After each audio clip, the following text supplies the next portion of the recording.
Hello students. तो last class में हमने एन फैक्टर कैलकुलेट कर लिया था। 3 केसेस मैंने मेनली आपको बताए थे, जिसमें एक ही एलिमेंट, फर्स्ट में एक ही एलिमेंट का रिडक्शन, एक का ऑक्सीडेशन हो रहा था, सेकंड में एक से ज्यादा एलिमेंट का रिडक्शन या ऑक्सीडेशन हो रहा था, और थर्ड केस हमने लिया था डिस्प्रोपोर्शनेशन का। राइट। फिर मैंने आपको कुछ कॉमन रिएक्शंस भी बताई थी कि कॉमन रिएक्शंस क्या होती है, जो कि हमें पता होनी चाहिए। राइट। अब कुछ क्वेश्चंस पर आते हैं, उन पर क्वेश्चंस हम करेंगे।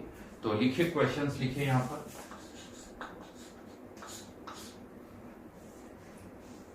Calculate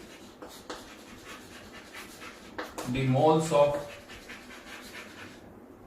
KMnO4 required to oxidize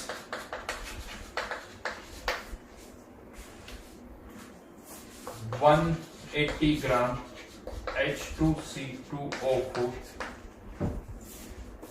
in acidic medium.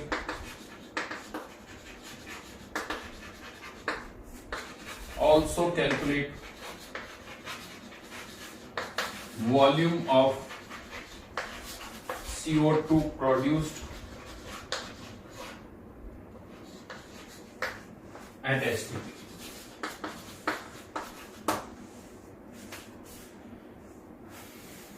तो KMnO4 को हम किसके साथ रिएक्ट करवा रहे हैं? कि H2C2O4 के साथ। चलिए, सबसे पहला काम, रिएक्शन लिखो। KMnO4 प्लस H2C2O4 कौन सा मीडियम है? Acidic medium. तो KMnO4 किस में कन्वर्ट होगा? Mn2 plus. वैसे क्वेश्चन में गिवन है, और अदरवाइज मैंने आपको बताया भी था कि C2O4 ऑक्सिलेट आयन अगर किसी ऑक्सीडाइजिंग एजेंट के साथ रिएक्ट करेगा तो ये किस में कन्वर्ट होगा? CO2 में कन्वर्ट होगा। ये रिएक्टेंट्स है, ये प्रोडक्ट्स है। अब हमें ये बताना है कि इसके इतने ग्राम के साथ इसके कितने मोल्स रिएक्ट करेंगे, CO2 के कितने मोल्स प्रोड्यूस होंगे, मास कितना प्रोड्यूस होगा, वो हमें फाइंड आउट करना है। तो पहला काम, इन सब का एन फैक्टर निकालना होगा। ऑलरेडी निकाल चुके हैं इन सब का। चलिए एक बार फिर से कर लेते हैं। Mn+7 से +2 में जा रहा है। एरो बनाओ। चेंज कितने का? 5 का। एन फैक्टर इसका 5, इसका भी एन फैक्टर 5। कार्बन यहां पर +3 में, यहां पर कार्बन +4 में। कार्बन के लिए कितने का चेंज? +3 से +4 1 का, लेकिन यहाँ 2 कार्बन है तो इसका एन फैक्टर 3, इसका एन फैक्टर 2 और इसका एन फैक्टर 1। इन सब के हमने एन फैक्टर्स फाइंड आउट कर लिए। अब नेक्स्ट स्टेप क्या है? आपको किसी का भी मास दे रखा है, जैसे यहां पर किसका दे रखा है? H2C2O4 का मास दे रखा है। कितना दे रखा है? 180 ग्राम। तो मोल्स में कन्वर्ट कर दो इसको, तो 180 डिवाइडेड बाय 90, यानी 2 मोल्स हमारे पास क्या है? H2C2O4। यहां पर लिख दिए 2 मोल्स। क्या ऐसा कह दूं इसके 2 मोल्स के साथ इसके 2 मोल्स रिएक्ट करेंगे? नहीं कह सकते, क्योंकि हमने रिएक्शन को बैलेंस नहीं किया है। लेकिन अगर हम इक्विवेलेंट्स निकाल लें इसके, तो इक्विवेलेंट्स के लिए फॉर्मूला क्या होता है? Number of equivalents equals to number of moles multiplied by n factor. Moles multiplied by n factor, तो यहां पर इक्विवेलेंट्स कितने हो जाएंगे? 4 इक्विवेलेंट्स, 2 इंटू इसका एन फैक्टर 2, तो 4 इक्विवेलेंट्स। और अब हम कह सकते हैं कि इसके भी 4 इक्विवेलेंट्स ही होंगे, इसके भी 4 इक्विवेलेंट्स ही होंगे, और इसके भी 4 इक्विवेलेंट्स ही होंगे। सभी के 4 इक्विवेलेंट्स होंगे। सबके इक्विवेलेंट्स पता चल गए। अब जिसका मास निकालना है उसका मास निकाल लो, जिसके मोल्स निकालने उसके मोल्स निकाल लो, जिसका वॉल्यूम निकालना उसका वॉल्यूम निकाल लो। हाँ, लेकिन इन सब के लिए पहले सबके क्या निकालने पड़ेंगे? मोल्स। लिख लेता हूं मैं यहाँ पर। इसके 4 इक्विवेलेंट्स, इसका n factor 5। Formula number of moles number of equivalents किसके बराबर होते हैं? Number of equivalents equals to number of moles multiplied by n factor. Number of moles multiplied by n factor, तो यानी नंबर ऑफ मोल्स निकालने तो n factor से क्या करना पड़ेगा? डिवाइड करना पड़ेगा। तो यहां पर इसको किससे डिवाइड कर देंगे? 5 से। तो ये 4/5 मोल्स हो गए इसके, तो इसके 4/5 मोल्स, इसका एन फैक्टर भी 5 है तो इसके भी 4/5 मोल्स। हाँ, लेकिन इसका एन फैक्टर केवल कितना है? 1, तो इसकी कितने मोल्स हो गए? 4 मोल्स। सभी के मोल्स पता चल गए। KMnO4 के मोल्स निकालने थे, तो एक आंसर तो हमारा हो गया 4/5। हाँ, लेकिन CO2 के मोल्स नहीं, CO2 का वॉल्यूम निकालना है किस कंडीशन पर? एसटीपी पर। तो एसटीपी पर एक मोल का वॉल्यूम कितना होता है? एसटीपी पर एक मोल का वॉल्यूम 22.4 नहीं 22.7 90.8 will be the answer. Answer होगा 90.8। वॉल्यूम पता चल गया, इसके मोल्स पता चल गए, सॉल्व किया जा सकता है। हमने रिएक्शन को बैलेंस नहीं किया फिर भी हम सॉल्व कर सकते हैं। तो सब हर एक क्वेश्चन इसी तरह से होगा, यही आपको हर एक क्वेश्चन में करना है, कहीं कोई चेंज नहीं होगा, फॉर्मेट सभी का यही होगा। इसी तरह से आपको करना भी है, जो सीक्वेंस मैंने यहां पर लिखी उसी तरह से करना है। पहले एन फैक्टर रिएक्शन लिखो, प्रोडक्ट लिखो, एन फैक्टर निकालो, फिर देखो किसका मास दे रखा है उसके मोल्स निकाल लो, उसके मोल से बाकी उसके इक्विवेलेंट्स निकाल लो। जैसे ही उसके इक्विवेलेंट्स पता चले बाकी सबके इक्विवेलेंट्स पता चल जाएंगे और फिर सॉल्व कर सकते। यहीं पर अब हम एक अभी और क्वेश्चंस करेंगे। ऐसा में एक टर्म मैं यहां पर और डिफाइन करने जा रहा हूं। मोलरिटी तो हमने यूज की हुई है, इसी तरह की एक टर्म और डिफाइन की जाती है यहां पर, नॉर्मेलिटी, जिसको हम कैपिटल एन से रिप्रेजेंट करते हैं। और वो क्या होती है? Number of equivalents divided by volume in litre. जैसे number of moles divided by volume को क्या बोलते हैं? मोलरिटी। तो number of equivalents divided by volume को क्या बोलेंगे? नॉर्मेलिटी। ठीक है, एक टर्म है। अगेन जैसा मैंने कहा, जैसे नंबर ऑफ इक्विवेलेंट्स का कोई सिग्निफिकेंस नहीं है, नॉर्मेलिटी का भी कोई सिग्निफिकेंस नहीं है, कोई सिग्निफिकेंस नहीं है। बस ज्यादा से ज्यादा इसको यूज कहां कर सकते हैं? किसी क्वेश्चन में अगर आपको नॉर्मेलिटी दे रखी है तो वॉल्यूम से मल्टीप्लाई करके हम नंबर ऑफ इक्विवेलेंट्स निकाल सकते हैं। Number of equivalents equals to normality into volume in litre. वैसे यहां पर भी हम ज्यादातर मिली इक्विवेलेंट्स में डील करेंगे। मिली इक्विवेलेंट्स, तो मिली इक्विवेलेंट्स क्या हो जाएंगे?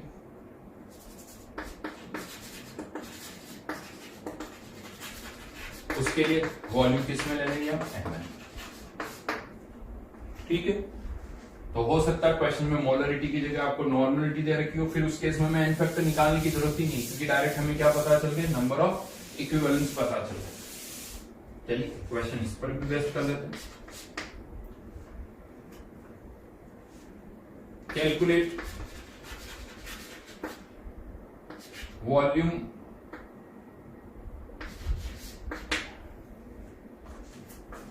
वॉल्यूम ऑफ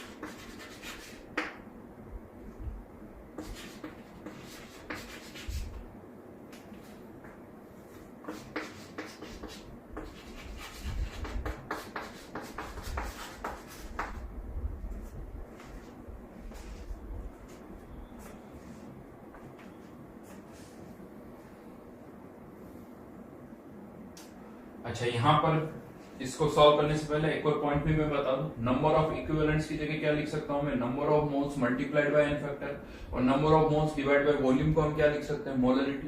तो यहां पर इसको आप और क्या लिख सकते हो? Molarity into n factor. तो अगर नॉर्मलिटी निकालनी है तो मोलरिटी इनटू एन फैक्टर भी कर सकते हो, और या नॉर्मलिटी दे रखी है और मोलरिटी निकालनी तो एन फैक्टर से क्या कर दो? डिवाइड। चलिए फिर इस क्वेश्चन की बात करते हैं। K2Cr2O7 plus Ki converting into KiO3 plus chromium plus 3।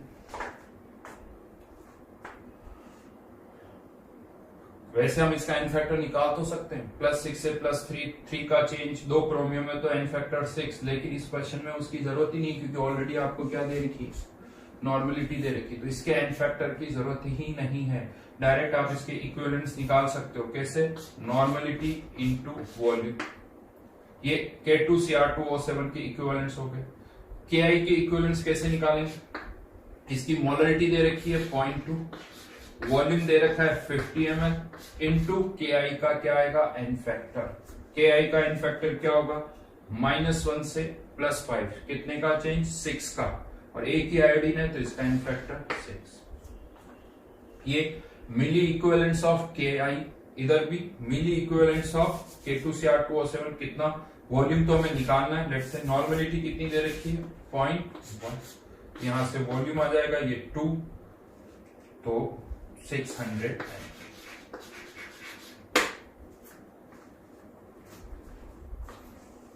बहुत आसान क्वेश्चन, अगर एन फैक्टर निकालना आता है तो क्वेश्चंस में कुछ भी नहीं है, गलती जो भी होगी वो एन फैक्टर पर ही होगी और कहीं कुछ नहीं होगा। एन फैक्टर सही से आना चाहिए और कोई बात।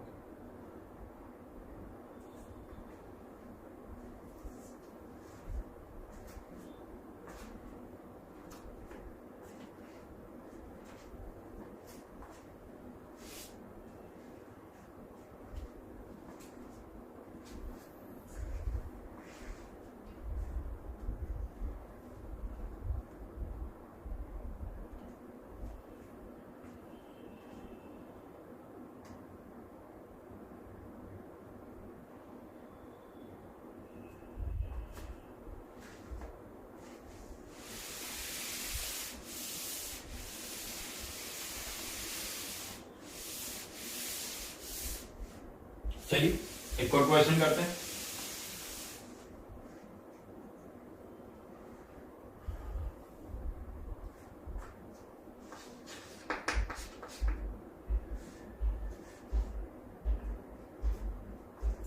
Calculate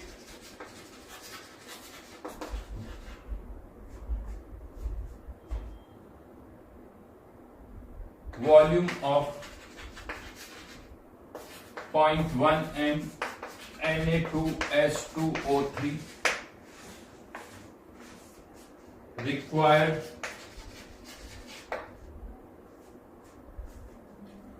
to produce react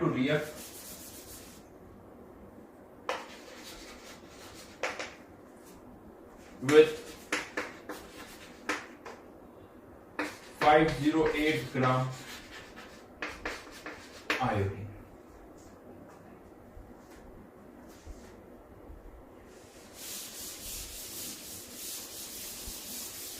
iodine का एटॉमिक मास सबको पता है 127। आयोडीन का atomic mass 127। Na2H2O3 required to react with 508 gram iodine. Reaction में ऑलरेडी आपको बता चुका हूं और मैंने कहा भी था कि इस रिएक्शन को आपको याद रखना है। चलिए करके देख लेते हैं।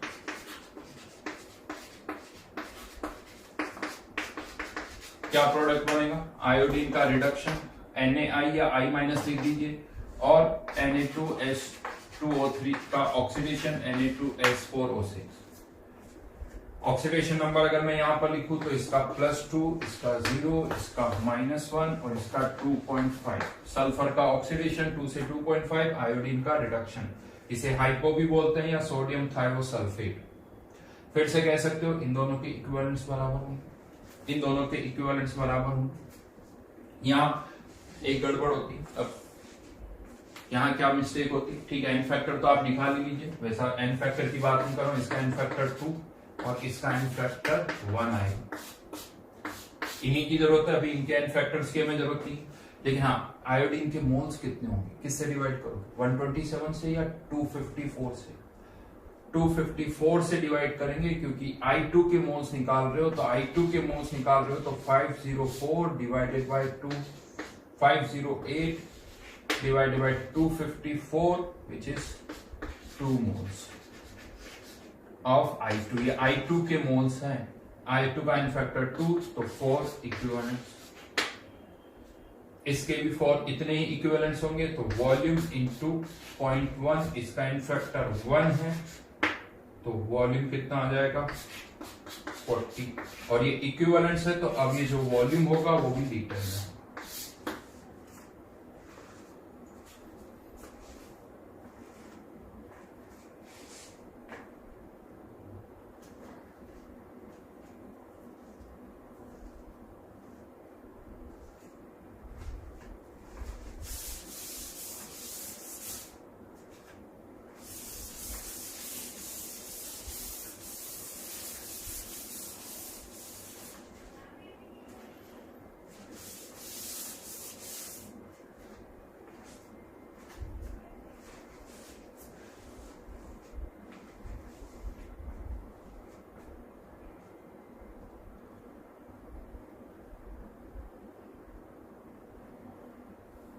ठीक है,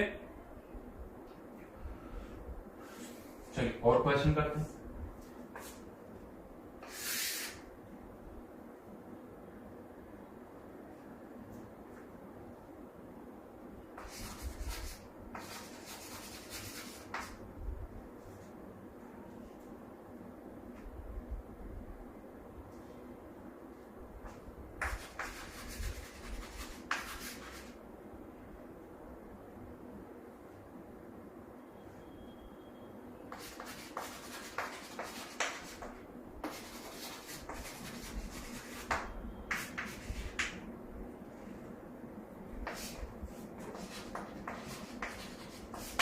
.2 m है इसकी मोलरिटी, 0.2 वॉल्यूम ऑफ KMnO4 जिसकी कॉन्सेंट्रेशन है 0.2 m रिक्वायर्ड टू ऑक्सीडाइज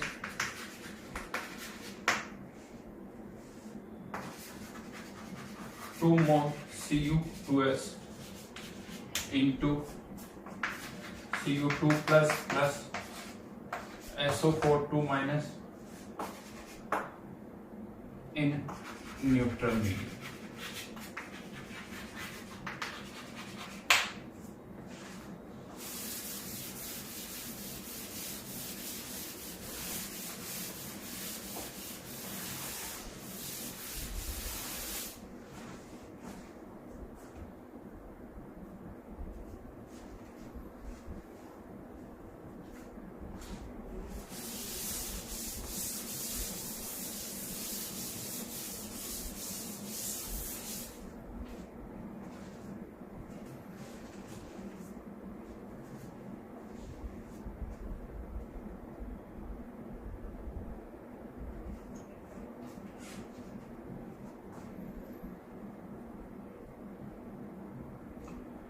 फिर से वही n फैक्टर निकालो, जो रिएक्ट कर रहे हैं उनके n फैक्टर्स निकालिए, फिर इक्विवेलेंट n फैक्टर निकाल के इक्विवेलेंट्स को इक्वेट कर दीजिए। हाँ, अब की बार यहाँ पर KMnO4 कहाँ जाएगा, Mn+2 में नहीं, KMnO4 +7 से न्यूट्रल मीडियम में किस में जाएगा, यस Mn+2 में जाएगा। तो यहाँ पर KMnO4 का n फैक्टर 3 आएगा। What n factor of Cu2s, किसका ऑक्सीडेशन हो रहा है, क्या केवल कॉपर का, नहीं, कॉपर के साथ सल्फर का भी हो रहा है। कॉपर +1 से +2, तो कॉपर का ऑक्सीडेशन भी हो रहा है, +1 से +2 सल्फर का भी हो रहा है, -2 से +6। चेंज की अगर हम बात करें तो यहां पर +1 से +2 1 का चेंज, तो इसका n फैक्टर 2 कॉपर है तो 2, -2 से +6 8 का, तो n फैक्टर इसका हो गया 10।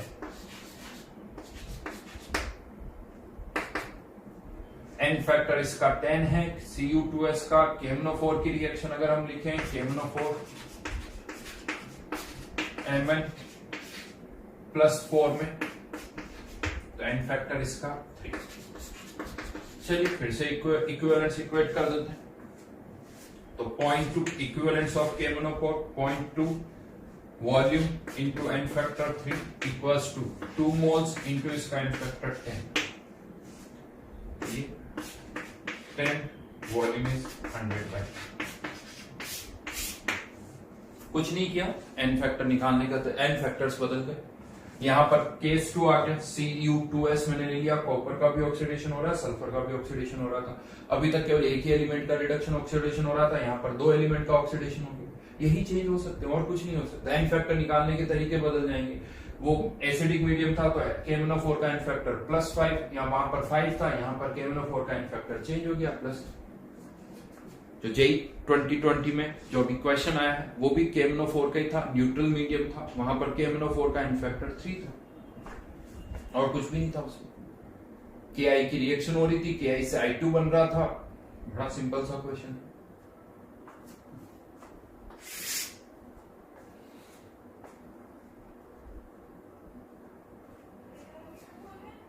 चलिए एक और क्वेश्चन करते हैं इसी पर based.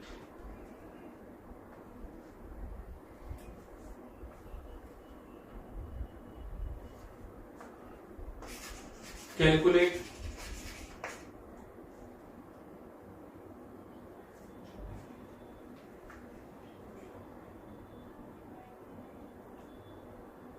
Volume of 0.2 and KiO3 required to produce 508 gram iodine by reaction with excess K.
फिर से एन फैक्टर निकालना पड़ेगा, रिएक्शन विथ के आई कन्वर्टिंग इनटू I2।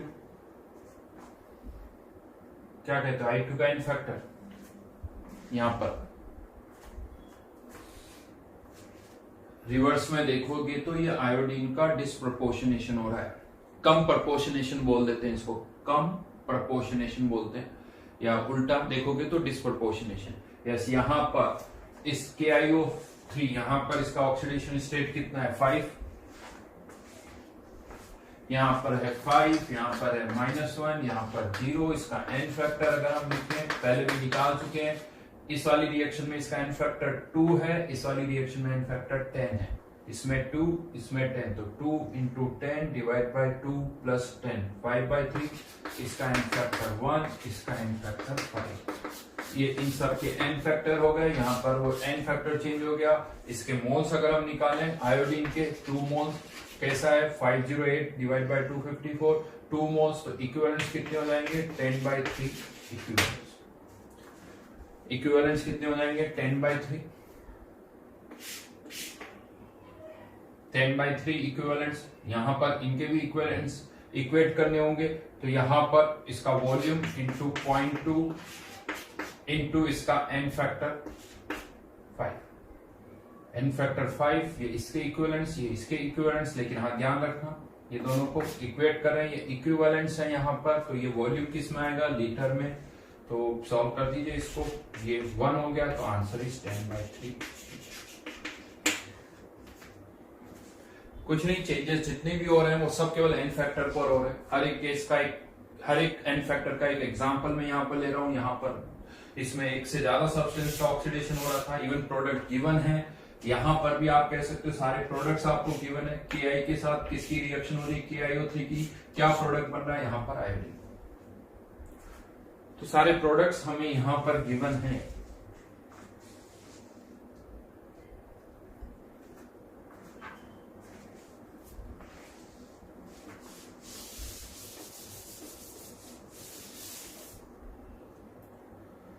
चलिए एक और क्वेश्चन कर लेते हैं।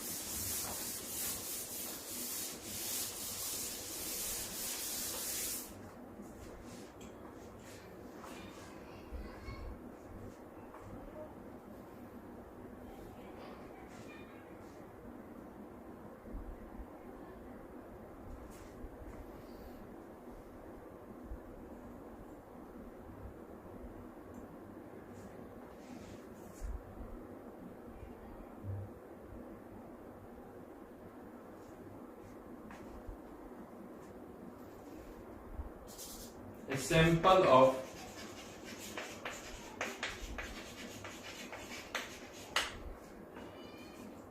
KMnO4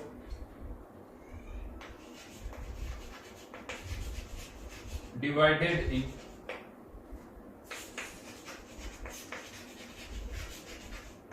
two parts.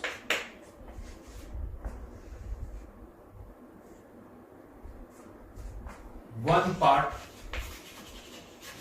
is allowed to react. One part is required. One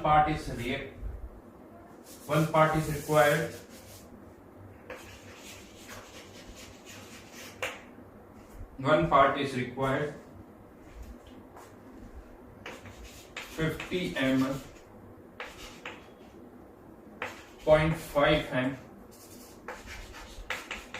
Fe+2 solution in acidic medium, and other part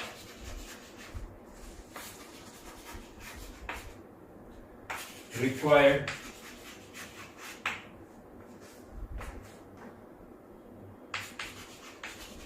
100 ml, 0.2 m Ki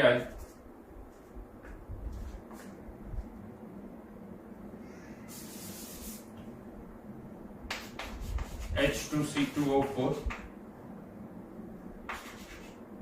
in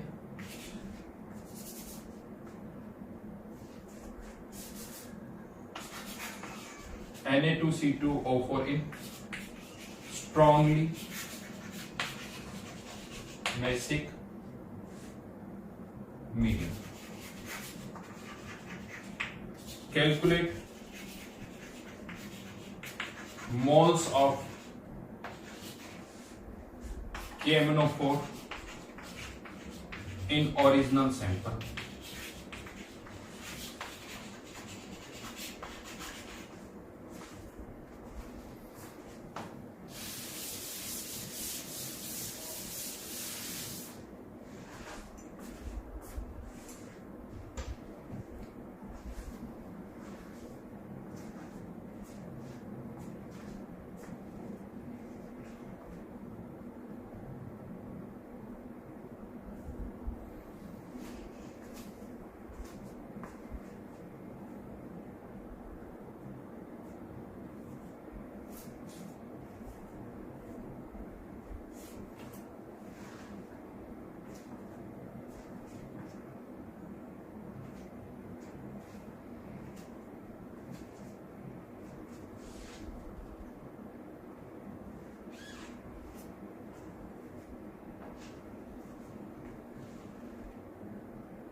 अब यहां पर क्या हो रहा है, KMnO4 के सैंपल को हम दो पार्ट में डिवाइड कर रहे हैं, एक एसिडिक पार्ट, दूसरा बेसिक पार्ट। दो पार्ट में, एक एसिडिक पार्ट है में रिएक्ट कर रहा है, दूसरा strongly basic part basic medium में रिएक्ट कर रहा है, तो दोनों में इसका एन फैक्टर जो होगा वो अलग अलग होगा।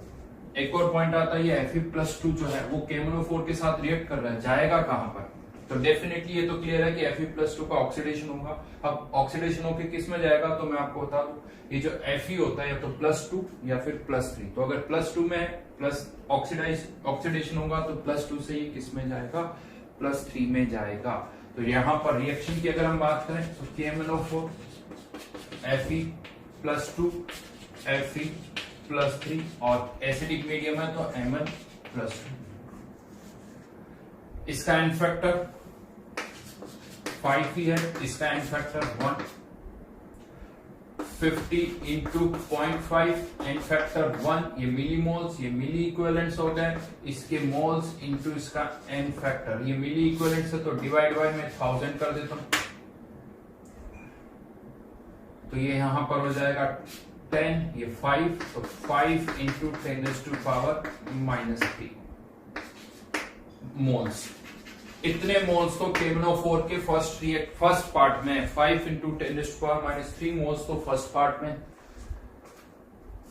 और सेकंड पार्ट में कितने, KMnO4 किसके साथ रिएक्ट कर रहा है? Na2C2O4। KMnO4 किस में कन्वर्ट होगा? Mn+6 में। कंपाउंड क्या बन रहा है उससे मतलब नहीं, ऑक्सीडेशन स्टेट से मतलब है, और ये किस में जाएगा? CO2। एन फैक्टर की बात करें तो इसका एन फैक्टर 1 और इसका एन फैक्टर जो है वो है 2। फिर से वही इक्वेशन बनाओ, इन दोनों के इक्विवेलेंट, तो इसके यहां पर n1 लिख देता हूं, इसके n2 इंटू एन फैक्टर इस बार 1 ही है इसका वॉल्यूम 100 इंटू 0.2 इंटू 2, ये मिली मोल्स है तो फिर से डिवाइड बाय 1000 कर दिया, तो यहां पर ये 10 4 यानी ये रफली मेरे हिसाब से आ जाएगा 40 into 10 40 into 10 to power -3, 5 into 10 to power -3, 40 into 10 to power -3, तो overall answer 45 into 10 to power -3 या 45 मिली मोल्स हम कह सकते हैं। दोनों जगह मोल्स निकाल दिए, मोल्स को ऐड कर दिया, N1 plus N2 will be the final answer. हाँ, यहां पर एक थॉट और आता है कि सर मैं आपने मोल्स निकाले फिर इनको ऐड किया, क्या हम यहां पर इक्विवेलेंट्स को ऐड कर सकते हैं? क्या नहीं कर सकते, बिकॉज यहां पर KMnO4, इस रिएक्शन में KMnO4 का एन फैक्टर अलग है, इस रिएक्शन में KMnO4 का एन फैक्टर अलग है। एक ही सब्सटेंस के इक्विवेलेंट्स को आप तभी ऐड कर सकते हो जब उनका एन फैक्टर सेम हो। इसको यूं पुट कर दो, एक कंटेनर जिसमें KMnO4 के 5 इक्विवेलेंट्स है, दूसरे कंटेनर में भी KMnO4 के 5 इक्विवेलेंट्स है, अगर आप दोनों को मिक्स कर रहे हो तो कोई गारंटी नहीं कि दोनों के 10 इक्विवेलेंट्स हो, कोई गारंटी नहीं, बिकॉज यहां एन फैक्टर अलग हो सकता है, यहां एन फैक्टर अलग हो सकता है। अगर दोनों जगह एन फैक्टर अलग अलग है तो आप इक्विवेलेंट्स को ऐड नहीं कर सकते हो। एक लाइन आप यहां पर लिख सकते हो, equivalents of a substance are additive, equivalents of a substance are additive, लिखना है आपको, ओनली व्हेन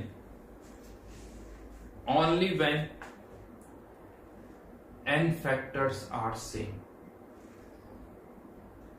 अगर उनके एन फैक्टर सेम है तो इक्विवेलेंट्स को आप ऐड कर दो, अगर नहीं है तो इक्विवेलेंट से पहले मोल्स निकालो और फिर उन मोल्स को ऐड करो, जैसा हमने यहां पर किया है, जैसा हमने यहां पर किया है उसी तरह से करना। समझ में आई मेरी बात? अदरवाइज यहां पर आप इक्विवेलेंट्स को ऐड नहीं कर सकते हो।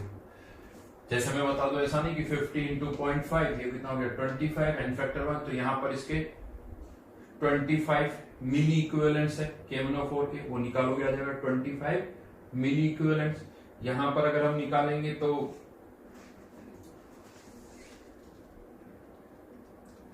40 मिली इक्विवेलेंट्स आएंगे, 40 मिली इक्विवेलेंट्स और 25 मिली इक्विवेलेंट्स। अगर आप 40 प्लस 25 65 कर दोगे तो इसका कोई यूज नहीं है। क्यों? क्योंकि 40 जहां पर है उसका एन फैक्टर अलग है, 25 जहां है वहां एन फैक्टर अलग है, आप उन्हें ऐड नहीं कर सकते हो। ठीक है, तो अगेन जनरल क्वेश्चन है, कुछ नहीं, 2 क्वेश्चन लिए, कंबाइन कर दिया, एक एसिडिक मीडियम एक बेसिक मीडियम, और क्वेश्चन के लास्ट में क्या लाइन लिखी? टोटल मोल्स निकालो। अदरवाइज मैं क्वेश्चन को यहां पर एंड कर देता, इस पार्ट में कितने मोल्स है, इस पार्ट में कितने मोल्स है, तो ये 2 पार्ट हो जाते। ठीक है, एक और क्वेश्चन करते हैं। अब यहां पर क्वेश्चन करने से पहले एक जनरल इंफॉर्मेशन दे दूं, ये जो ऑक्सैलिक एसिड है H2C2O4, इसके बहुत सारे डेरिवेटिव्स भी होते हैं और बहुत सारे कंपाउंड्स होते हैं, H2C2O4, KHC2O4, या इसमें भी मैं और बताऊंगा आपको, इस तरह के कंपाउंड्स भी होते हैं, KHC2O4.H2C2O4 ऐसे भी होते हैं, KHC2O4.H2C2O4, यहां पर 2 लगा देता हूं यहां, यानी इसके एक मॉलिक्यूल के साथ इसके 2 मॉलिक्यूल कंबाइंड। क्रिस्टल्स है ये सब इसका, तो ये इस रेशियो में क्रिस्टल में ये कंबाइंड है, यहाँ 1:1 के रेशियो में कंबाइंड है। अब ये जो KHC2O4 है, चलो H2C2O4 तो ऑक्सैलिक एसिड है, ये इसके कुछ सॉल्ट्स हैं। अब ये KHC2O4 ये किस किस के साथ रिएक्ट कर सकता है वो देखते हैं।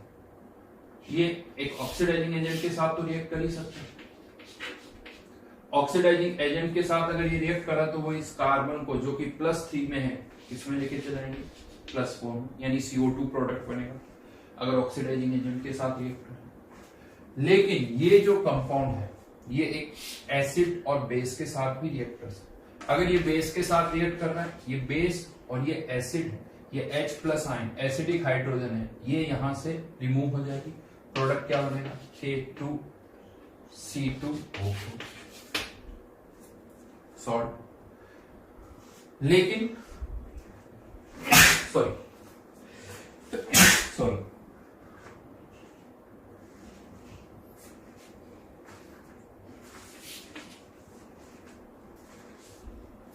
10 तो बहुत उठती है ना, टेंशन में मत आना, वैसे भी सोशल डिस्टेंसिंग काफी है। तो KHC2O4 H2C2O4, सॉरी इसका एग्जांपल हम लेते, तो यहां पर ये एसिड के साथ भी रिएक्ट कर सकता है, ये एसिड के साथ भी रिएक्ट कर सकता है, और एसिड के साथ रिएक्ट करा तो ये K को रिप्लेस कर देगा। क्या बनेगा यहाँ पर? H2C2O4 प्लस KCl कह सकते हो, प्लस के, जैसे Na3PO4 है, ये HCl के साथ भी रिएक्ट करता है। यहाँ 3 सोडियम है, 1 को हटा देगा, 2 को भी हटा सकता है, 3 को भी रिप्लेस कर सकता है। क्वेश्चंस किए थे एन फैक्टर के टाइम पर, तो यहाँ पर ये इस K को रिप्लेस कर सकता है। तो यहाँ अब इसका एन फैक्टर जो है वो डिपेंड करेगा प्रोडक्ट क्या बन रहा है। हर एक रिएक्शन में हो सकता है इसका एन फैक्टर अलग अलग हो, वो अब हमें देखना है। तो यहाँ पर मैं जो एन फैक्टर लिख रहा हूं वो KHC2O4 के एन फैक्टर लिख रहा हूं, इसके एन फैक्टर लिख रहा हूं मैं। अगर ये रिएक्शन हो रही है तो यहाँ पर कार्बन से मतलब है, 2 कार्बन ऑक्सीडाइज हो रहे हैं, तो ऑक्सीडाइजिंग एजेंट के साथ जब ये रिएक्ट कर रहा है, इसको हटा देता हूं, ऑक्सीडाइजिंग एजेंट के साथ जब ये रिएक्ट कर रहा है तो इसका एन फैक्टर 2 है। KOH के साथ जब रिएक्ट कर रहा है तो अब एसिड बेस कंसेप्ट लगेगी, कितने H प्लस आयन ये लूज कर रहा है? 1। तो जब KOH के साथ रिएक्ट कर रहा है तो इसका एन फैक्टर 1। ऑक्सीडाइजिंग एजेंट के साथ कर रहा है तो 2। हाँ, HCl के साथ जब रिएक्ट कर रहा है तो कंपाउंड वाला केस आ जाएगा, एक के पोटेशियम जो है वो डिस्प्लेस हो रहा है, एक ही पोटेशियम डिस्प्लेस हो रहा है, तो इसलिए इसका एन फैक्टर 0।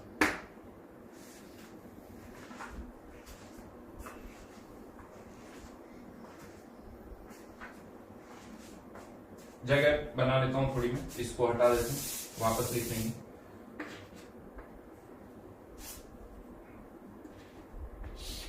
इसका एन फैक्टर निकालना,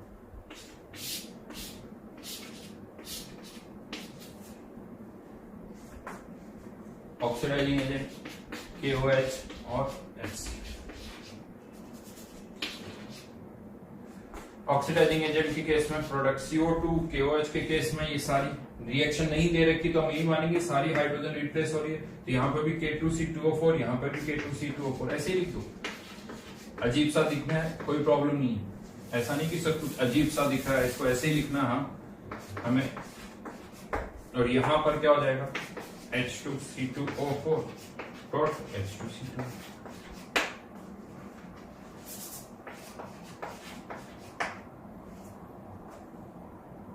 एन फैक्टर CO2 में जा रहा है, कितने कार्बन है? 2 और 2, तो n factor in CO2 n factor 4।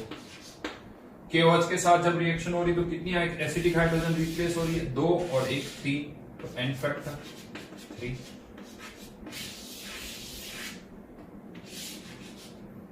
HCl के साथ जब रिएक्शन हो रही तो 1 K रिप्लेस हो रहा है, केवल 1 ही K रिप्लेस हो रहा है, तो HCl के साथ जब ये रिएक्ट कर रहा है तो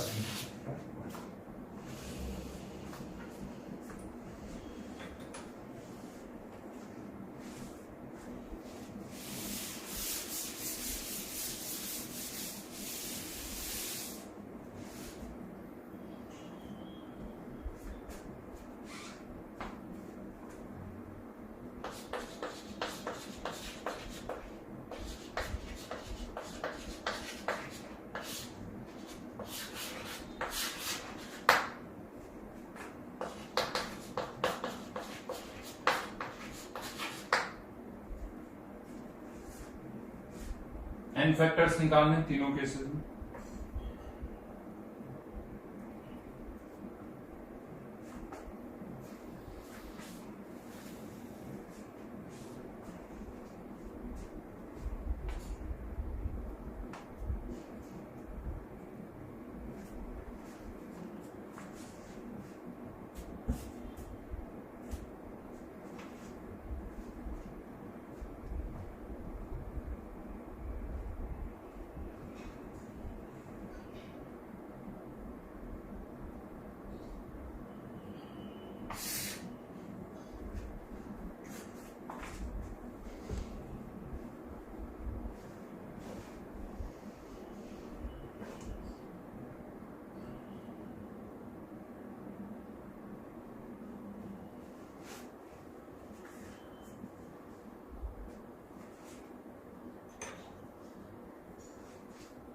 ठीक है, निकाल लेते हैं।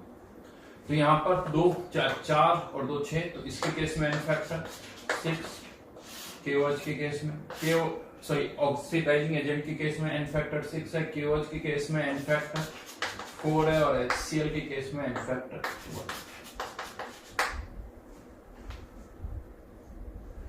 कुछ नहीं, एन फैक्टर का गेम है, बाकी तो क्वेश्चन फिर से वही बनेंगे। एन फैक्टर आपको सही सही कैलकुलेट करना है। लिख लो इक्वेशन, लिख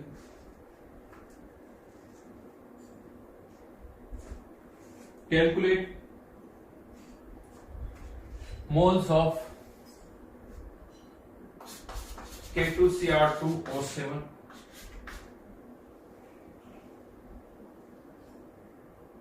required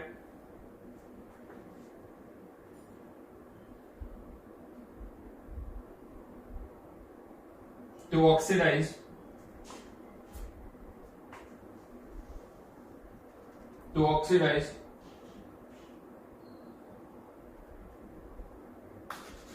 5 moles of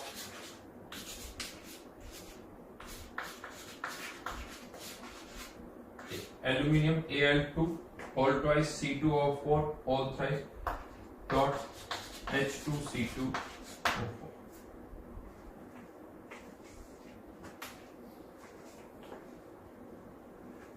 मोल्स बताने हैं इसके आप।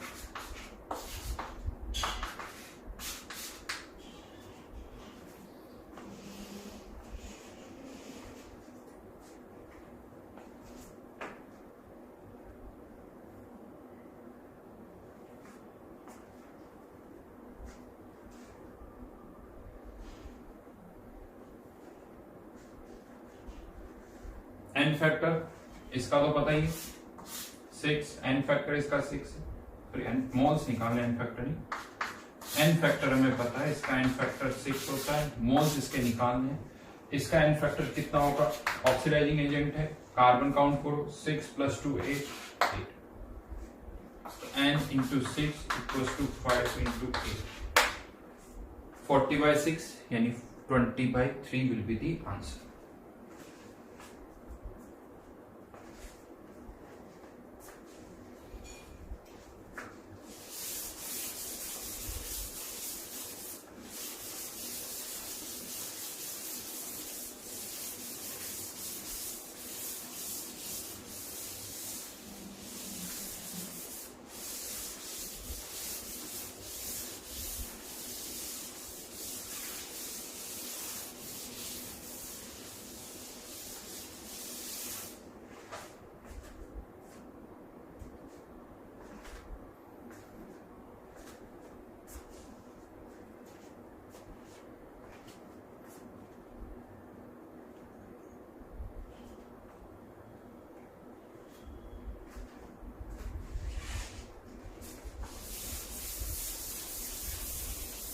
ठीक है, इसके अलावा अब क्वेश्चंस में चेंज क्या हो सकते हैं? Problems related with mixture. मतलब क्या हो, अभी तक क्या था, एक सब्सटेंस ए है वो बी के साथ रिएक्ट कर रहा था, ए के इक्विवेलेंट्स पता तो बी के बता दो, या ए के मोल्स पता तो बी के बता दो। अब लेट से कोई मिक्सचर है जिसमें 2 सब्सटेंस है ए और बी, और हम इस मिक्सचर की किसी सी के साथ रिएक्शन करवा रहे हैं। 3 केसेस बनते हैं यहाँ पर। सी जो है केवल ए के साथ रिएक्ट करे, सी जो केवल बी के साथ रिएक्ट करे, या सी जो ऐसा भी हो सकता है ए और बी दोनों के साथ रिएक्ट करे। अगर सी केवल ए के साथ रिएक्ट कर रहा है तो सी के इक्विवेलेंट्स ए के इक्विवेलेंट्स के बराबर होंगे। सी केवल बी के साथ रिएक्ट कर रहा है तो सी के इक्विवेलेंट्स बी के इक्विवेलेंट्स के बराबर होंगे। लेकिन अगर सी दोनों के साथ रिएक्ट कर रहा है तो फिर क्या होगा? सी के कुछ इक्विवेलेंट्स ए के साथ रिएक्ट करेंगे, सी के कुछ इक्विवेलेंट्स बी के साथ रिएक्ट करेंगे, तो सी के टोटल इक्विवेलेंट्स क्या होंगे? Equivalents of A plus equivalents of B, क्योंकि सी ए के साथ भी रिएक्ट कर रहा है, सी बी के साथ भी रिएक्ट कर रहा है, तो सी के टोटल कितने इक्विवेलेंट्स रिएक्ट करेंगे? तो equivalents of A plus equivalents of B equals to equivalents of C. अगर ये दोनों के साथ रिएक्ट कर रहा है तो, और किसी एक के साथ रिएक्ट कर रहा है, बी के साथ कर रहा है तो इसको हटा दो, ए के साथ कर रहा है तो इसको हटा दो। तो हमें देखना होगा कि क्या वो दोनों के साथ रिएक्ट कर रहा है या किसी एक के साथ रिएक्ट कर रहा है। तो इस तरह से भी इक्वेशंस बनी जा सकती है। सब्सटेंस 2 हो सकते हैं, मिक्सचर में 3 हो सकते हैं, 4 हो सकते हैं। देखना होगा वो किसके साथ रिएक्ट कर रहा है। समझ में आई बात? एक सिंपल सा क्वेश्चन लिखते हैं। An equimolar mixture of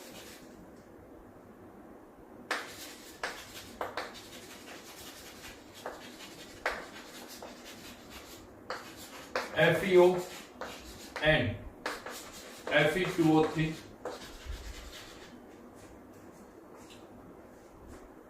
was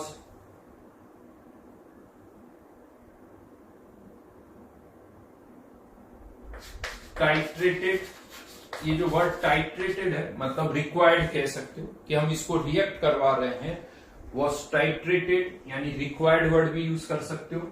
was required या titrated with 0.2 m KMnO4 which required 50 ml KMnO4 in acidic medium. Find moles of FeO and Fe2O3 each. खैर इक्विमोलर है तो दोनों के सेम होंगे। दोनों के कितने मोल्स है वो आपको फाइंड आउट करना है। बड़ा आसान सा क्वेश्चन है। क्या दोनों रिएक्ट करेंगे या दोनों में से कोई एक रिएक्ट करेगा ये देखना है।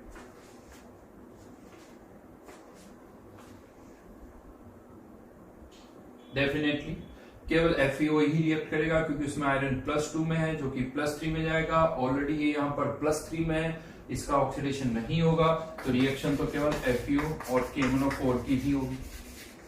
एसिडिक मीडियम है, ये +2 में, आयरन +3, इसका एन फैक्टर 1, इसका एन फैक्टर 5, इसके x मोल, इसका एन फैक्टर 1, इसके कितने कंज्यूम हुए 50 × 0.2 × 5 10 50 मिली moles.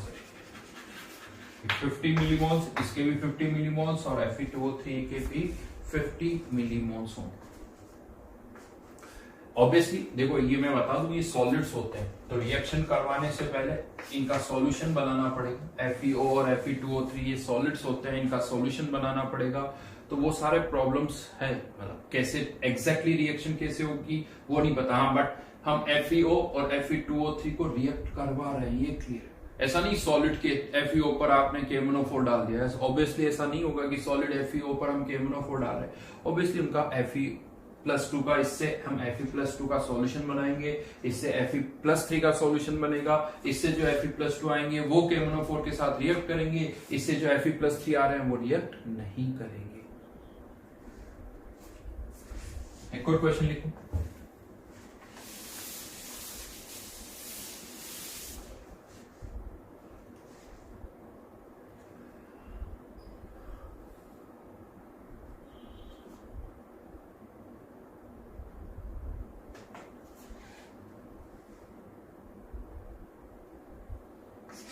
An equimolar mixture of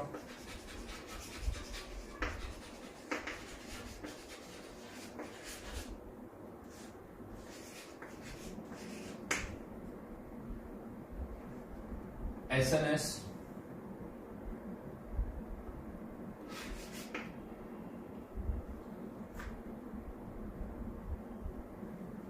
या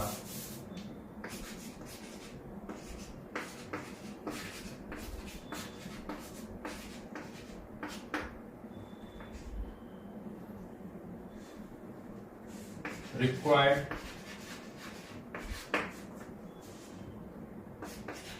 10 moles of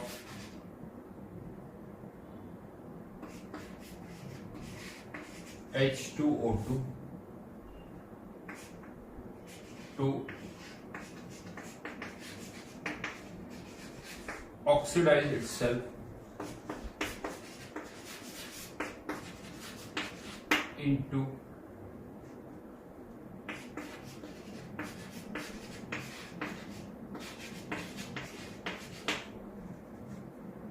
find moles of each in mixture। Original mixture obviously बात है।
तो H2O2 चाहो तो पहले हर एक को अलग अलग देख लो। H2O2 किसी को ऑक्सीडाइज करा तो H2O2 का रिडक्शन होगा और इसका एन फैक्टर -1 से -2, तो इसका एन फैक्टर हो गया 2।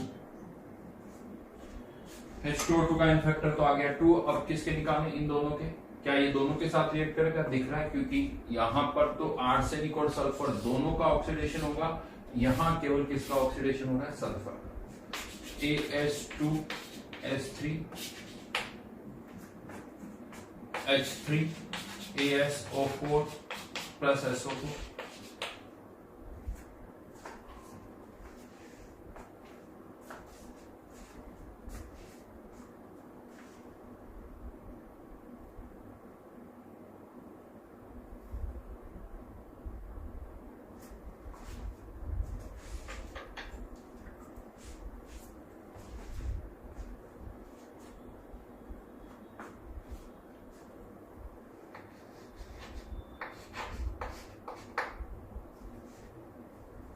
ठीक है, तो आर्सेनिक +3 -2 +5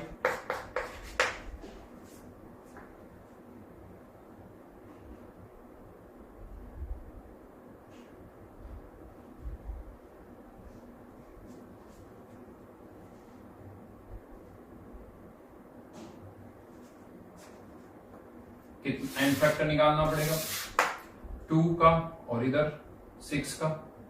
यहाँ पर चेंज 6 का, यहाँ पर चेंज 2 का। कितने साल आर्सेनिक का 2, तो +4 +18 22, इसका इन फैक्टर 22 है।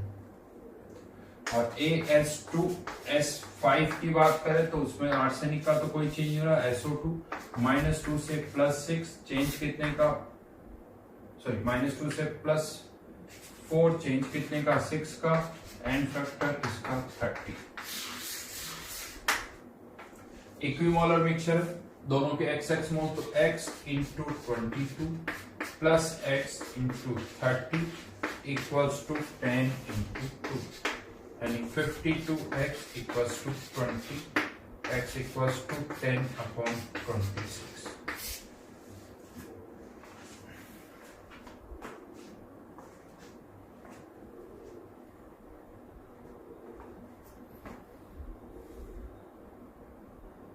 ठीक है, कॉम्प्लिकेशंस क्यों बढ़ गई, थोड़े कॉम्प्लिकेटेड से कंपाउंड आ गए।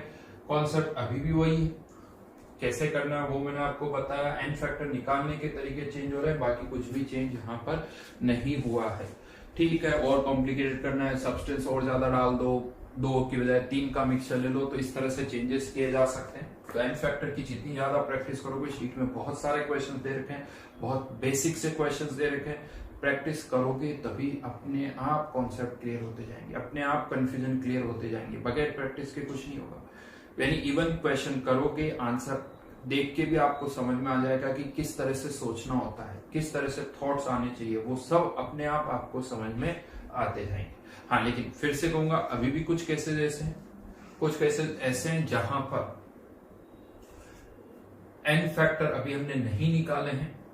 एन फैक्टर निकालने के वहां तरीके कुछ और होंगे, तो और मैं आपको यहां पर बता देता हूं कुछ और तरीके हैं। तो 3 तो हम डिस्कस कर चुके हैं, लेकिन ये जितने भी अब तरीके मैं आपको एन फैक्टर के बता रहा हूं, अब जितने भी एन फैक्टर्स हम निकालेंगे उसमें हमें रिएक्शन को बैलेंस करना पड़ता है। बैलेंस करके ही आप एन फैक्टर निकाल सकते हो। तो अब प्रॉब्लम ये कि अगर आप एक रिएक्शन को बैलेंस कर ही चुके हो तो फिर तो वो क्वेश्चन मोल कॉन्सेप्ट से सॉल्व कर दो। फिर इक्विवेलेंस निकालने की, एन फैक्टर निकालने की इतनी हम क्यों कैलकुलेशंस करेंगे, इतनी एफर्ट्स क्यों लगाएंगे। तो यस, ये सही है, अगर इक्वेशन बैलेंस्ड है तो मोल कॉन्सेप्ट से आसान कुछ भी नहीं हो सकता। लेकिन क्यों मैं आपको ये तरीके यहां पर बता रहा हूं, फिर क्योंकि रिएक्शन को तो हमें बैलेंस करना ही पड़ रहा है, इसलिए मैं बता रहा हूं कि अगर मैंने आपको नहीं बताया कि इनके एन फैक्टर्स ऐसे फाइंड आउट करते हैं, तो आप क्या करते हो, उनमें अपनी इच्छा से कोई तरीका निकाल लेते हो एन फैक्टर का, उससे एन फैक्टर निकाल लेते हो, जिससे वो गलत हो जाता है। जैसे 3 केसेस ले चुके हैं, अभी भी रिडॉक्स की ही बात कर रहा हूं। Case 4, reactions in which a substance undergo partial oxidation और रिडक्शन।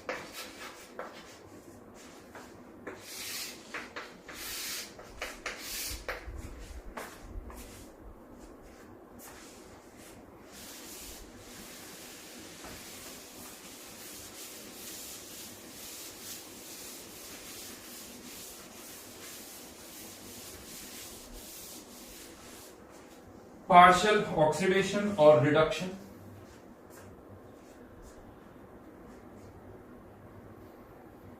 KMnO4 की रिएक्शन कंसिडर करते हैं HCl के साथ, MnCl2 plus Cl2 KCl plus H।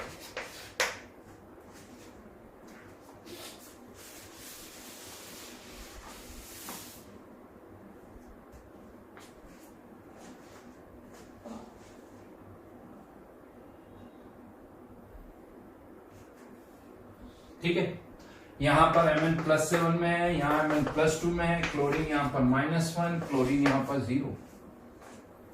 Chlorine का ऑक्सीडेशन तो हो रहा है, लेकिन साथ में हम ये भी देख रहे हैं कि यहां पर और यहां पर जो क्लोरीन है, यहां पर भी क्लोरीन -1 में, यहां पर भी -1 में। यानी अगर हम देखें तो ऐसा दिख रहा है कुछ क्लोरीन का तो ऑक्सीडेशन हो रहा है -1 से 0, लेकिन कुछ क्लोरीन ऐसी भी जिसका ऑक्सीडेशन नहीं हो रहा है। यानी जितनी भी क्लोरीन यहां आप यूज कर रहे हो या क्लोराइड आयन आप यूज कर रहे हो, उन सब का ऑक्सीडेशन नहीं हो रहा है। कुछ का हो रहा है, कुछ का नहीं हो रहा है। दैट इज पार्शियल ऑक्सीडेशन और पार्शियल रिडक्शन। अब क्वेश्चन ये आता है कि HCl का इन फैक्टर क्या होगा। KMnO4 का तो आप निकाल सकते हो, बट इस HCl का इन फैक्टर क्या होगा? क्या केवल ऑक्सीडेशन मान के इसका इन फैक्टर निकालना? क्या हम केवल ऑक्सीडेशन मान के इसका इन फैक्टर निकाल लें? तो नहीं निकाल सकते। केवल ऑक्सीडेशन वाली रिएक्शन से इसका इन फैक्टर नहीं निकाल सकते हैं। तो फिर क्या करना होगा?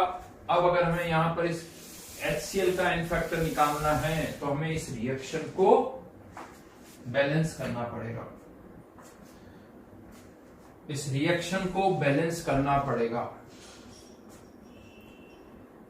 वो बैलेंस कैसे करेंगे वो अब मैं आपको यहां पर बता रहा हूं। तो रिकॉल करिए, मैंने आपको थोड़े तरीके बताए थे इलेक्ट्रॉन्स काउंट करने के। दो एक्चुअल तरीके मैं आपको लास्ट में बताऊंगा रिएक्शन को बैलेंस करने के भी, और भी पूरा पार्ट आएगा। बट यहां पर अगर हमें इसका एन फैक्टर निकालना है, इसका एन फैक्टर, तो हमें क्या करना पड़ेगा? KMnO4 converting into MnCl2। यहां पर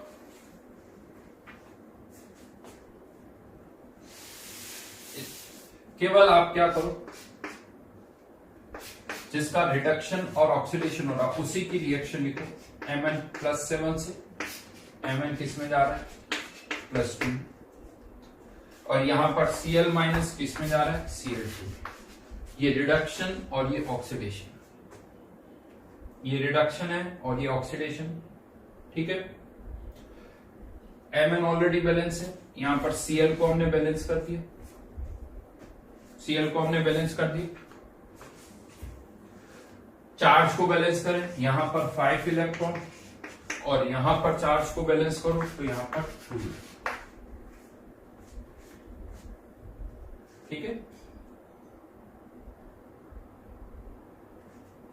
अब इन दोनों रिएक्शंस को ऐड कर लो, जैसा मैंने आपको बताया था कि अब ये हाफ रिएक्शन है, ये हाफ रिएक्शन है। इस रिएक्शन में जो है क्लोराइड आयन इलेक्ट्रॉन लूज कर रहा है, उन्हीं क्लोराइड आयन को Mn एब्सॉर्ब कर रहा है। यहाँ ऑक्सीडेशन या रिडक्शन, तो इलेक्ट्रॉन यहाँ पर क्या होगा? एक इंटरमीडिएट प्रोडक्ट की तरह। तो फाइनल रिएक्शन में इलेक्ट्रॉन अपीयर नहीं होंगे, एक ने लूज किए, दूसरे ने एब्सॉर्ब किए, इलेक्ट्रॉन कैंसिल आउट हो जाएंगे। तो अब हमें इन दोनों रिएक्शंस को ऐड करना है, ताकि इस तरह से ऐड करना है कि फाइनल रिएक्शन में इलेक्ट्रॉन अपीयर ना हो। तो साफ साफ दिख रहा है, इसको किससे मल्टीप्लाई करो? 2 से। इसको किससे मल्टीप्लाई कर दो? 5 से, और दोनों को ऐड कर दो। तो ट्वाइस Mn+7, वहां से क्या आया? 10 Cl- twice Mn2 + 5 Cl। 10 electron cancel out हो।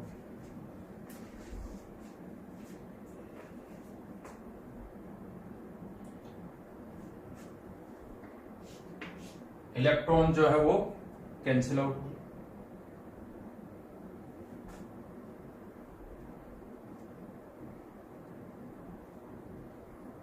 नाउ अब अभी तक केवल आप यूं कह सकते हो कि हमने उन एटम्स को बैलेंस किया जिनका रिडक्शन और ऑक्सीडेशन हो रहा है। अब हमें बाकी के एलिमेंट्स, बाकी के एटम्स को भी बैलेंस करना है। वो कैसे करेंगे? तो अब यहां पर हमें दिख रहा है कि KMnO4 जो है बेसिकली वो किसके साथ, Mn जो है किसके साथ है, पोटेशियम और ऑक्सीजन के साथ। तो इसकी जगह क्या लिख दो, ट्वाइस KMnO4। इसकी जगह क्या लिख दो वापस, 10HCl। अभी मैं आ रहा हूं यहां पर, अभी मैं इसको 2Mn+2 ही लिख रहा हूं और यहां पर 5Cl। अब यहां पर हमें बाकी के एलिमेंट्स को भी बैलेंस करना है। तो सबसे लास्ट में हम करते हैं हाइड्रोजन को बैलेंस। हाइड्रोजन से पहले करते हैं ऑक्सीजन को, और हाइड्रोजन और ऑक्सीजन से पहले बाकी के जो एलिमेंट्स हैं उन्हें बैलेंस करना है। लेकिन उनको बैलेंस करते हुए ध्यान रखना है कि जो उनकी ऑक्सीडेशन स्टेट लेफ्ट में है वही राइट में होनी चाहिए, या जो राइट में है वही लेफ्ट में होनी चाहिए। क्यों? क्योंकि जो इनका रिडक्शन या ऑक्सीडेशन हो रहा है उनको हम ऑलरेडी बैलेंस कर चुके हैं। तो अब आपको किसी और का रिडक्शन या ऑक्सीडेशन नहीं करवाना है। जैसे यहां पर पोटेशियम यहां पर है +1 स्टेट में, तो यहां पर भी आप क्या ऐड कर दो, 2K+ पोटेशियम ऐड कर दो। अब हमें किसको बैलेंस करना है, Cl आयन, क्योंकि हमें पता है यहां पर ये पोटेशियम और यहां पर ये Mn, ये भी Cl आयन के साथ ही है। तो यहां पर हमें Cl आयन ऐड करने पड़ेंगे, इधर भी। तो Cl आयन अगर इधर ऐड करोगे तो इधर भी करने होंगे, क्योंकि अभी इन Cl आयंस को तो हमने बैलेंस कर लिया। ये किस में कन्वर्ट हो रहे हैं, Cl2 में। तो इसके साथ हमें कितने Cl आयन और चाहिए, 4 Cl आयन। इसके साथ कितने चाहिए, 2 Cl आयन। इसको कंबाइन करके आप क्या लिख सकते हो, MnCl2। इसको कंबाइन करके क्या लिख सकते हो आप, 2KCl। लेकिन अब आपको यहाँ पर और कितने Cl आयन ऐड कर दिए, 6। तो ये से यहाँ पर 6 क्या ऐड कर दिया मैंने, HCl, क्योंकि हमें पता है यहाँ पर जो Cl आयन है वो कहां से आ रहे हैं, HCl से। तो यहाँ मैंने 6 HCl लिख दिया, यानी टोटल HCl कितने हो जाएंगे, 16। अब और किसको बैलेंस करना रहेगा, ऑक्सीजन। यहाँ 8 है, यहाँ कोई ऑक्सीजन नहीं दिख रही। तो ऑक्सीजन को बैलेंस करने का तरीका है, जिस तरफ जितनी ऑक्सीजन कम हो उतने क्या ऐड कर दो, H2O। तो 8H2 चेक करोगे, हाइड्रोजन बैलेंस हो जाएगी, 10 + 6 16। वहां पे भी 16। अगर नहीं होती तो H+ जिस तरफ हाइड्रोजन कम होती उस तरफ हम क्या ऐड कर देते, H+।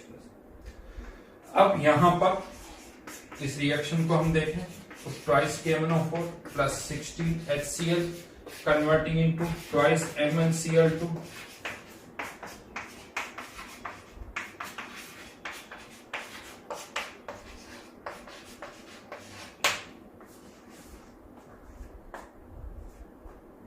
इस रिएक्शन में कितने इलेक्ट्रॉन इन्वॉल्व है। अब अगर हम वो काउंट करें तो 10 इलेक्ट्रॉन, 20 नहीं, जिन 10 को ये लूज कर रहा है उन्हीं 10 को ये गेन कर रहा है। तो इस रिएक्शन में कितने इलेक्ट्रॉन इन्वॉल्व है, 10 इलेक्ट्रॉन इन्वॉल्व है।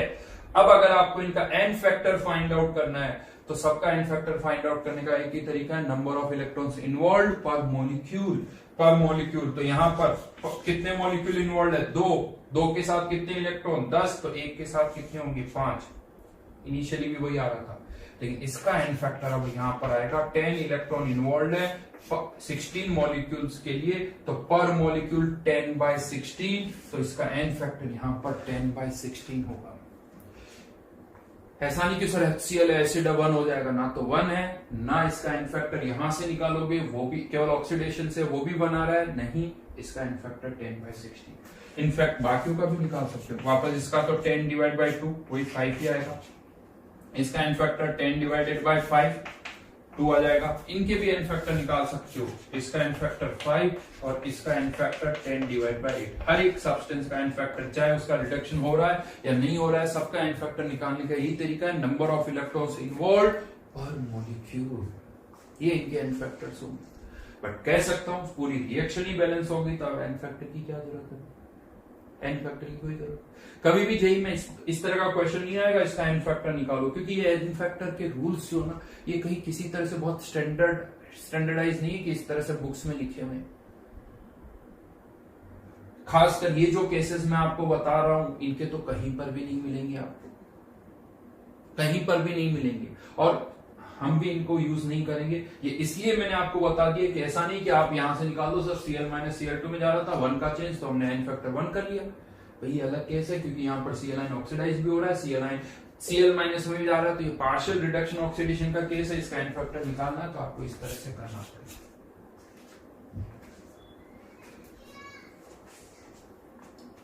ठीक है, पहली बार में टफ लग रहा होगा आपको। टफ इसलिए लग रहा है क्योंकि अभी हमने बैलेंसिंग नहीं की है, इसीलिए थोड़ा मुश्किल आ रहा है। बैलेंसिंग पार्ट आएगा तब ये बहुत आसान ही लगेगा।